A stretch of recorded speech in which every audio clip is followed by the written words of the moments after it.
লাজু অনুভবকে হাসপাতালে দেখতে গেলে লাজুকে রক্ষিতা বলে অপমান করে এবং চড় মারে বনলতা। হ্যাঁ বন্ধুরা, এমনটাই দেখতে পাবেন আপনারা আজকের পর্বে।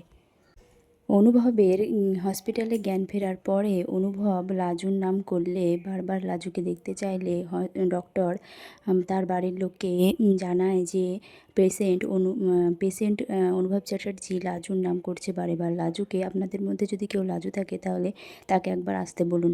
তারপরে এই ঘটনাটা তো বনলতা একদমই মেনে নিতে পারে না। বনলতা ডক্টরকে বলে যে না, লাজু নামে কাউকে আসতে দেওয়া হবে না, কিন্তু ঠাম্মি কোনো কথা শোনে না। ঠাম্মি বাড়ি ফিরে গিয়ে লাজুকে ফোন করে জানায় এবং লাজুকে আসার জন্য বলে। লাজু এই ঘটনা শুনে তো চুপ থাকতে পারে না। সে তার স্বামী এবং শাশুড়ির সঙ্গে ঝামেলা করে জোর করে সে বাড়ি থেকে চলে আসে ক্লাস করার নাম করে। কারণ শ্বশুরবাড়িতে লাজু জানায় না যে অনুভবের অ্যাক্সিডেন্ট হয়েছে।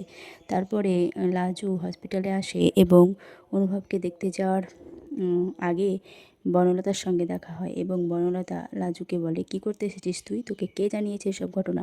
তাই বলে, কেন আমার জীবনটা ছারখার করে দিচ্ছিস? তুই কিসের প্রতিশোধ নিচ্ছিস? তোকে মিথ্যে করে সুদেবকে লুকিয়ে রেখেছিলাম, তোকে বিধবা বেশি করেছিলাম, সেই প্রতিশোধ নিচ্ছিস তুই আমার সঙ্গে? এই বলে লাজুকে ঠাস করে চড় মারে এবং বলে, কিসের অধিকারে দেখতে যাবি তুই? তুই কি ওর রক্ষিতা?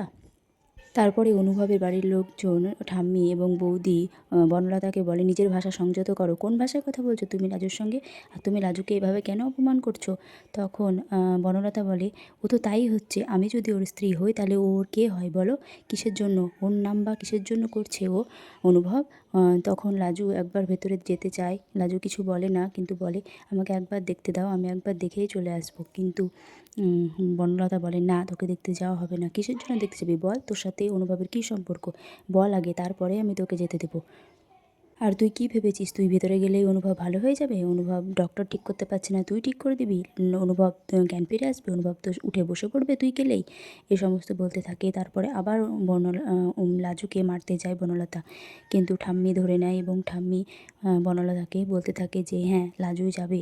লাজুকে আমি ভেতরে ডেকে লাজুকে আমি এখানে ডেকে পাঠিয়েছি ফোন করে। আর লাজু যেহেতু দাদু ভাই কারোর নাম করেনি, জ্ঞান ফিরেও শুধু লাজুর নাম করেছে, তাই লাজুই যাবে দেখতে।